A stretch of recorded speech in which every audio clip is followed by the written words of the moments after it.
Howdy, howdy, howdy. Hello, Hoopers and fellow friends in the universe here. Sitting on something weird. And welcome to the Hoop Love Y'all show. I am your host, Shay Rippinger of Hip the Hoopla. And with the Hoop Love show, we talk about health, humor, and hooping. So those three things. And today's technically today, I'm still counting yesterday as part of today, even though the clock officially changed over in the midnight hour here. So I'm broadcasting a little late. So if you're watching live, wow, yeah, great. Thank you so much for watching live. Maybe you're in a different time zone, or you're up late. And if you're watching the recording, thank you, whichever you're doing. If you're watching live or watching the recording, I greatly appreciate that. So tonight, the theme for today's show is chaos. So this is part of the 11-part series, the moving series. So if you tuned in on the first episode, just give you a brief description. We are moving to Idaho. So we're moving to the Boise area up in the mountains, and it's a big process. So chaos is a perfect word of that theme.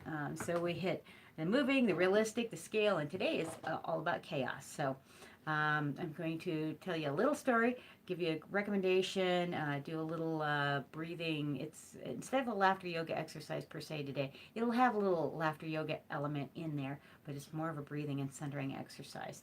And then one hoop move, which this week, for the 5 days, this week we are concentrating on isolations. So this is one of the more basic versions of doing a one-handed and two-handed isolation. So stay tuned for that. All right, so chaos. Like I said, we're moving, and I've been in this house for 25 years. It's a lot of years. And one of the interesting things is that, I'm talking about all this stuff that I've got to move and trying to, like, listen to TED Talks or read books and listen to audiobooks and stuff like that about how to like reduce stuff, reduce my attachment to things and all this stuff of these things, these possessions from relatives who have gone before me. So I have like my grandfather, my grandpa's house, my great aunt's house, my mom's house because she passed as well, and we used to have a Southwestern gift store. So I had either room to bring either the store or my mom when she was sick to my house, not both.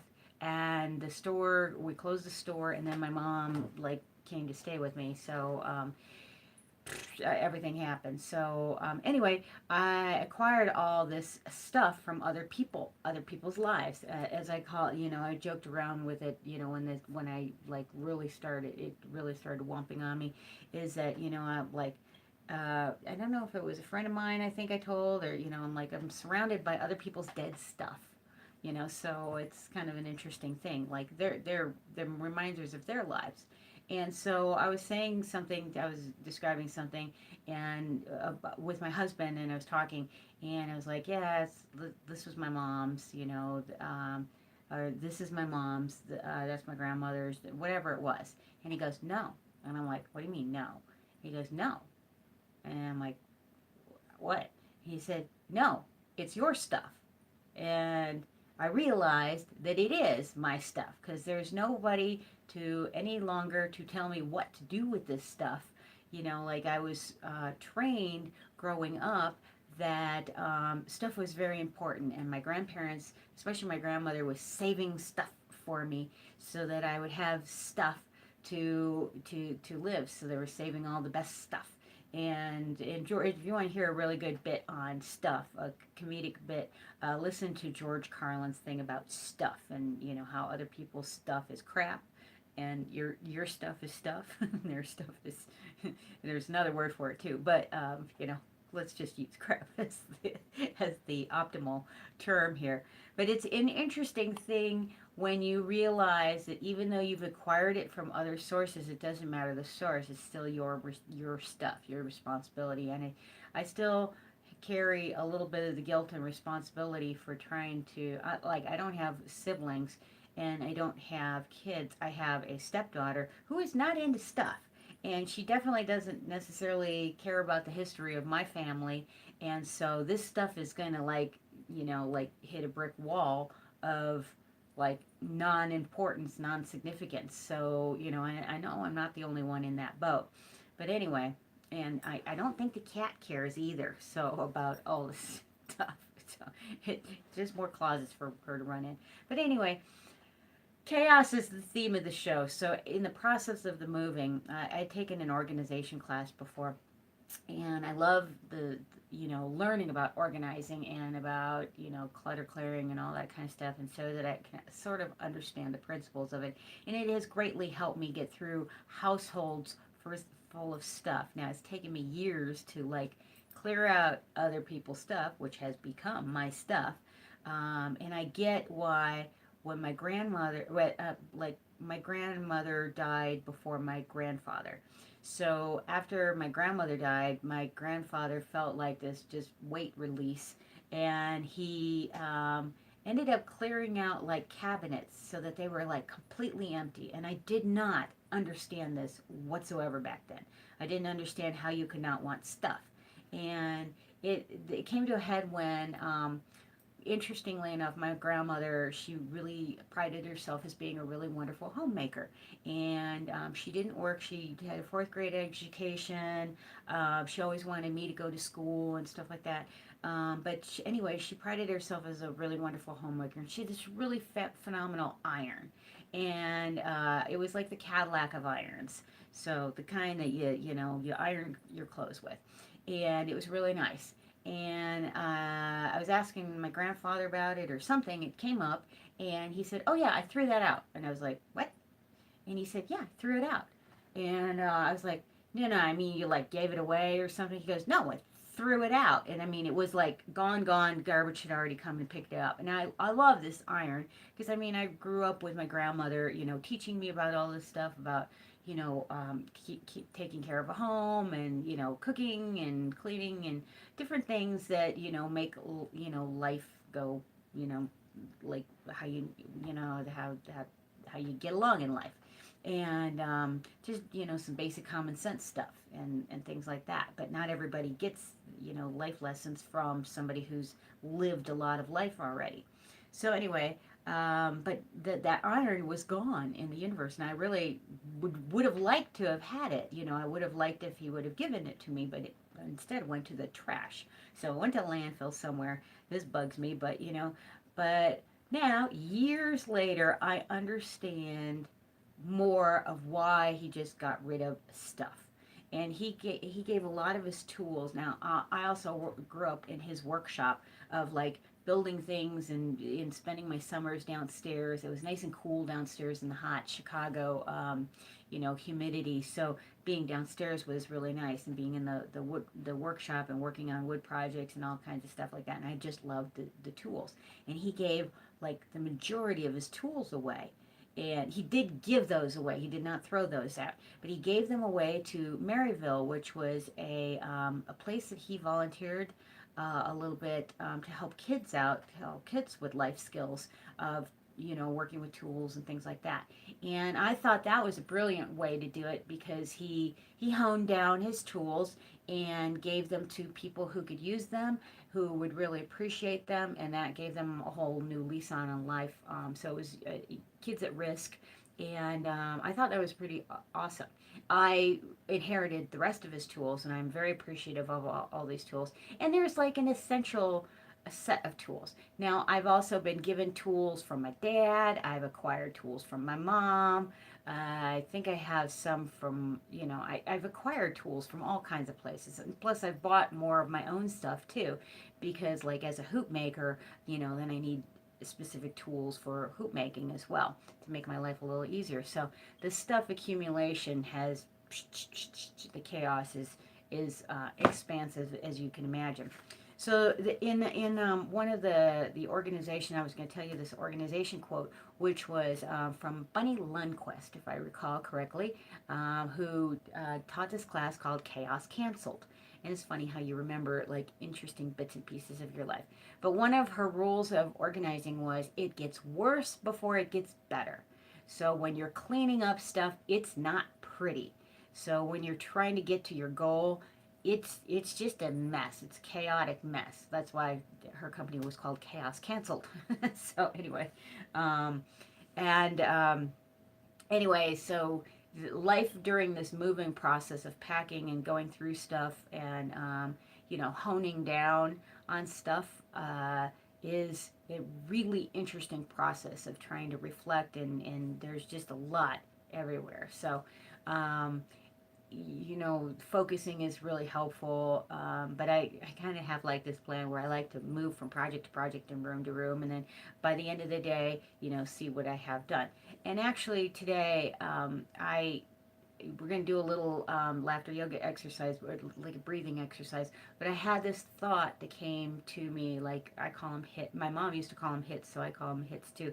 I also call them angel messages, whatever, whatever, it could be intuition, whatever you call it. Anyway, my goal for today was to have visible progress. So, which was, like that little saying came up in my brain, and I'm like, how about if I focus on stuff to sell, or stuff moving stuff over here, or clearing. Like yesterday, I helped clear out a file cabinet, and now the file cabinet's still there. So interestingly enough, clearing out a big huge drawer of paperwork like this and putting it in the recycle pile, carrying that big thing and dumping it in the recycle bin was very fulfilling. I still have this big file cabinet standing there that's still there. So it's empty, but it's still there. So it's technically, to me, not visible progress. So today was about visible progress. And I actually did do that. So when we had the store, we had display units. I still want to make jewelry and do different things that I had done for the store before I learned wire crafting and beadwork. And as a matter of fact, let's see, I didn't make these earrings, but I did make this necklace. So this little bell with the bow on it, and it's on a ribbon string. And so yay, I have something on me that I have actually worn. I've actually made. So yeah, there is that kind of stuff that I would like to do. So listening to some videos on trying to be minimalistic. As you can see around me, I'm not minimalistic, so I don't know how that's going to come about. Technically, we're moving to a smaller place, and so there's no basement. We do have some storage sheds, and we did get a shipping container, which is a nice, very expensive space for the stuff. I actually plan on using the shipping container to be able to have like a hoop workshop in there, so I can have a place to put my tools and still make hoops and things like that. So, and expand the market over there. But it's interesting how your life takes a different route with different goals. So the stuff, I would like to say the stuff isn't important to me, but it still kind of is. So it's still about training. But interestingly enough, about the moving process is when you like physically have to carry your stuff in and out and in a moving box and in and out and in a moving truck and in and out and in a moving truck and pack these boxes, and then on the other side take them out of the moving truck, drag them in, and then put them out, and then put your stuff all around. Yeah, you kind of tend to want to go with a little less stuff. So even on the other end, I think I will be honing down, because I will realize that I have a magnitude of things that I don't necessarily actually need. Now, I do believe in having stations for things. So, for instance, like I used to set up my office when I did cartooning work. I had a couple of different desks so that I could work. This is back in the days where you didn't have a computer, where you could sit at the computer and get all your stuff done. We had to physically, like, well, I drew as a cartoonist. I, physically drew, did the lettering, did the hand lettering, had a clip morgue, so that's hence part of the files that I'm clearing out. So a clip morgue, now we have Google, which is awesome. But a clip morgue was, so let's say you needed to draw a lawnmower. The theory is that, you should be able to you should know what a lawnmower looks like. But you think you know what it looks like, but you really don't. So so having a clipboard, you look at a picture of a lawnmower, and then you're able to draw it more accurately. It's kind of like body dynamics, body mechanics, and anatomy. I was just watching a tattoo show where they had this thing where the hand was holding a crystal ball globe. And the finger, they commented that the finger was coming out of the side of the hand here instead of where the pinky actually does come out of the hand. So it's an interesting and knowledge about anatomy and how important that is. Anyway, so getting rid of all this stuff, it's a really interesting process. It's chaos and all that kind of interesting stuff. All right, so in as all this chaos is going about, I have a couple of recommendations. So the recommendation that I have before the exercise that we'll do is GABA. So I forgot to go grab the GABA. So it's a vitamin. It's kind of like a supplement. It is a supplement. It's spelled GABA, and I'll put that in the show notes for the YouTube on the YouTube channel, on the Hip to Hoopla YouTube channel. So GABA is short for, okay, so let me see if I can get this pronunciation right. Gamma Aminobutryic Acid. I'm not sure if I'm pronouncing that all exactly right, but they call it GABA for short, or GABA. Some people probably say GABA. I say GABA. Vase, vase, auntie, aunt, whatever you like. Anyway, it helps with this chaos. One of my first go-tos is Rescue Remedy when things get really hectic. But GABA is a really neat one, and I actually was giving it to a friend of mine today who was having a really extremely rough day. No energy, and she put it, she was just spent. Like everybody was asking everything of her, and, like if she was down, then they couldn't keep asking her for stuff, which is, I don't know if anybody wants to live life like that, but, we go through the things that we have to go through, and we'll get through them in the best way possible. Anyway, GABA was one of the pills that I gave her to take to help, and she seemed to do better, with, also I was trying to make her laugh all day too, and smile and do whatever I could to improve her, she just was in a very down state. Anyway, so it's good for, the GABA is good for calming and relaxing effect on the nervous system. It's good for sleep, stress, and anxiety, and also improving mood, and helps with PMS. Woohoo! Added bonus, and also helps with ADHD. Mood, and disorders and things like that. So anyway, I'm not a medical doctor. I'm not a naturopath, but I do take certain things, so I have experience. We used to have a health food store, so I had to do a lot of research and have knowledge in, our product base. I don't recall knowing about GABA back then, but I do know about it now. But it's really helpful for like depression, when things are hectic, chaotic. It just helps you just, calm the F down. So that's kind of a one way to put it. Anyway, here's another way to do it. So yesterday I did a pet snuggle, a smile breath type of thing for the laughter yoga exercise. Today it's a laughter yoga exercise. So you can use the smile breath, which is you're just you're smiling while breathing. So you're breathing in through the nose and exhaling through the mouth.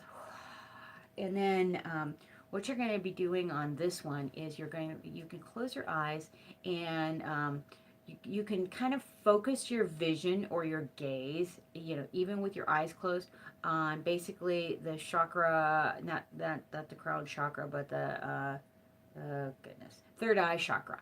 So right in the center here, and you're going to focus your energy on that, and you're just going to, with the smile breath, take a few breaths in. Well, take a breath in through the nose and exhale through the mouth, and you're just going to get centered. So through the eye of the storm, there's a very calm center place, and we're trying to get to that spot right there, where it's just calm, and everything else can be winding around you, blowing around you, but the place where you're sitting nice and calm is that centered place. So I want you to just breathe in with your smile breath through the nose, exhale through the mouth, focus on that third eye, in between the eyebrows, just above. And just calmly breathe, calmly focus, and just release thoughts. So as they come in and pop into the mind, just let it go. You don't have to grip onto it for dear life. Another one will come along right behind it. You're just getting a few more breaths in, inhaling in and exhaling out. When you feel comfortable, open up your eyes, and just hopefully, if you did this with me, you feel a little bit more centered in your day, even if it's just for a moment. You could do this for a minute. You could do this for 15 seconds. Whatever you can do to put this in your day, it will help calm and help quell the chaos and just get you centered and breathing. Okay, on that note, I want to keep these shows very short. I'm going to show you a basic isolation. So this is part of the isolation series. So a basic isolation is the object of the game. So instead of the hoop rotating around your hand is rotating around the hoop.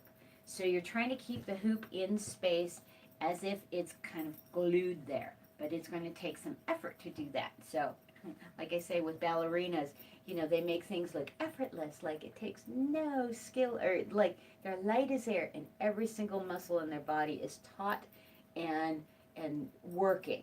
But they make it look very graceful because it takes a lot of practice. This move will take practice as well. We're just going to do the one-handed isolation for now. So we're going to think about quadrants, top quadrant, 12 o'clock, 6 o'clock, 9 o'clock, 3 o'clock. I'm going with my right hand for right now, just for demonstration purposes. I have my thumb up, and I'm just going to drive down the bottom part of the hoop. Now again, you're keeping your hoop in space, and you want to think about your center point. So you don't want to have your center point too high, because otherwise you're going to be reaching and it's going to be bonking around. You also don't want to have it too low. I mean, you can, but you're going to have to really work it with it. Now, if you have a bigger hoop, this is going to be more effort. Bigger or heavier hoop, it's going to be more effort to do. Anyway, you're going to start from the 9 o'clock position. Drive, drive, drive, drive, drive. 6 o'clock. Drive, drive, drive, drive, drive. 3 o'clock. And then what we're going to do is release up and over. I call this the rainbow part of the hoop, or rainbow over the top. So you need to make contact. Your hand needs to make contact. So this is what's going to happen with your hand. I'm bracing the bottom part of the hoop so that you can see what's happening here. So I'm letting go. It's rolling over the back of the hand, and I'm re-gripping over to the side again. So you're going to go drive, drive, drive, drive, drive. This is the control part. This is the release part. Up and over the top. So a couple of things that can happen here is a lot of people try to go from here and just reach straight across. This is what happens. Gravity kicks in. So your hoop drops in space. You need to go up and over the top. Follow your circle. So also this dropped, and it's in my eye level now. So the other thing that people do as a mistake is they let this go here and it pendulums out. This is an over-exaggeration of that move. But instead of going up and over, they go and they think that's it, and it's not it. So again, center of the hoop, it's like a steering wheel, like a steering column, and you're going to down, down, down, down, down, down, down. This is control part, up and over the top. So drive down the bottom of the hoop, rainbow over the top. Drive, drive, drive, drive, drive, drive, rainbow over the top. And then when you get a little bit more proficient with this, you can cheat to 10 and 2 o'clock position. So this is like driver's ed class when you're driving your steering wheel, or driving your car. You have your hands on the steering wheel, and you have both hands on, and you're not texting and driving. You're doing this. So that's where you can go up and over the top. So that's a one-handed isolation. That's just going in one direction. Whatever you do on the other side, you can do it on the other side, and you can also reverse the direction of that. We're just going to do the one-handed isolation for right now because I want to respect the time frame on this and keep it nice and simple. So hopefully you've enjoyed the show, and this went a little bit later. Again, I'm trying to do one thing. So just like one story, one recommendation, and one laughter yoga exercise, and one hoop move, and keep it really simple. So anyway, all right, from me and the kitty Capri. So we have a little kitty cameo. Yeah, Oh, she's not making the sounds that she did yesterday. So, and I'm on my goal, on track to make my goal of doing 50 shows this year. Look at that face. Oh, yeah. She's like, "Yeah, whatever." So trying to do 50 shows this year. That's why I'm doing this 11th series, because this will finish off in a neat bow the end, and that way I'll have a little bit of holiday time. Plus I'm moving, so I'm trying to do all of these things. So anyway, I'm Shay Rippinger of Hip the Hoopla, and you can find me online. Please like, share this video. If you have comments or questions, put them in the comments or message me. Messaging me is a real good way to get a hold of me right now. So don't email me. I will not find the email right now. Email's not my strong point. But if you do want to get a hold of me, if you have questions, message me, or type in the comments, and I will try and keep up with those. So, all right. Thanks so much for watching. Rock on. Peace out. Have a good one. I'll see you on the next show, which will be tomorrow. Technically today, but I'll be doing another one a little bit later after I get some sleep. All right. Bye. Peace out. Rock on.